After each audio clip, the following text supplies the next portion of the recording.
Yeah, one of the exciting things that's happening right now is I'm coming to the realization that this is a time in history where it's not enough to know. This is a time in history to know how.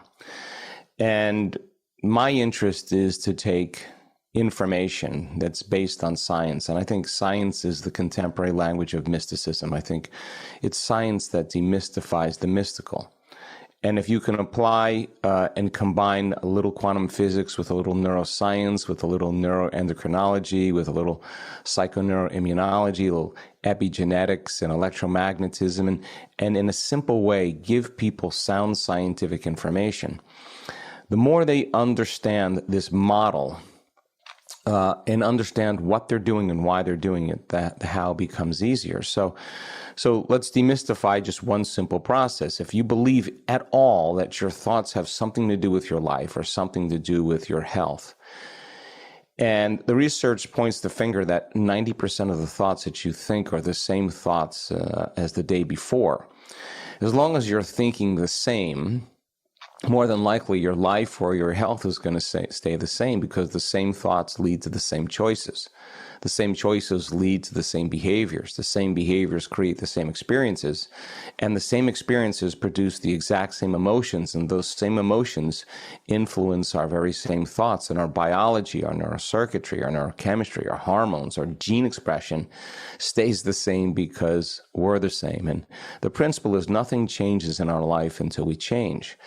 So then, the principle in neuroscience says that nerve cells that fire together wire together. If you keep thinking the same thoughts, making the same choices, doing the same things, reproducing the same experiences that stamp the same networks of neurons into the same patterns, all for the familiar feeling called you, in time we begin to hardwire our brain and condition our body emotionally to become more of a subconscious program. So 95% of who we are by the time we're in our mid-30s or middle life is a set of memorized behaviors, unconscious habits, automatic emotional responses, hardwired thoughts, beliefs, perceptions that function automatically. So if you believe in that idea, then if you wake up in the morning and you think about your problems and your brain is a record of the past. Those problems are connected to certain people and certain objects and things at certain times of places.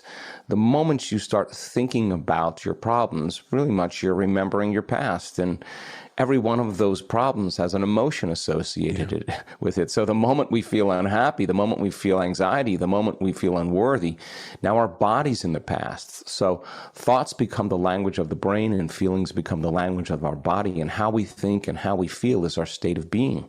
But it only takes a thought and a feeling, an image and an emotion, a stimulus and a response, and you're starting the conditioning process, and you're conditioning your body emotionally into the known, into the past. You do that enough times, the body's so objective that it doesn't know the difference between the real life experience that's creating that emotion and the emotion that person's fabricating by thought alone. The body's believing it's living in the same past experience 24 hours a day, 7 days a week, 365 days a year. Now, the research on epigenetics says that the environment signals the gene. Okay, well, the end product of an experience in the environment is an emotion. So then the person is signaling the same genes in the same way because the body's believing it's living in the same environment. So the trauma, the betrayal, the loss, the drama, whatever it is, the diagnosis that causes a person to feel certain emotions, the majority of the emotions that we feel, and you know this because you're an expert on it and you write about it, are derived from the hormones of stress. And stress is when your brain and body are knocked out of homeostasis, right? So it makes sense then that when you perceive a threat or a danger in your life, you turn on that primitive nervous system and you're mobilizing all your body's resources for some threat, real or imagined. No problem if it's short term. But the chronic long-term effects of the hormones of stress downregulate genes and create disease. Now, the problem is we can turn on that stress response just by thought alone. We can think about our problems. We can imagine the worst-case scenario in our life. We can capture bitter memories and do that over and over and over again. And in effect, if we can turn on the stress response just by thought alone, and the science says that stress can push the genetic buttons that create disease, then our thoughts can make us sick. Well, the question is, if our thoughts can make us sick, is it possible then our thoughts can make us well? And that's kind of my interest.